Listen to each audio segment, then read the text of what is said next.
155.444 лични карти и 208.509 пасоши вкупно били издадени во 2013 година, според извештајот од областа на управно-надзорните работи на Министерството за внатрешни работи. Од вкупниот број 155.444 издадени лични карти, 109.377 се лични карти на македонски јазик, додека 46.067 се двојазични лични карти.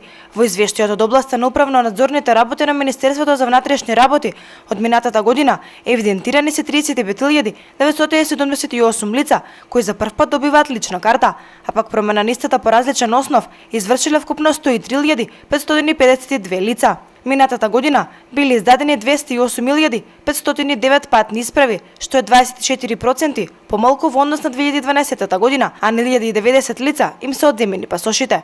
Во областа на сообраќајот издадени се 21.345 нови возачки дозволи на лица кои за прв пат полагале возачки испит. А додека пак важноста на возачката дозвола ја продолжиле 71.636 лица.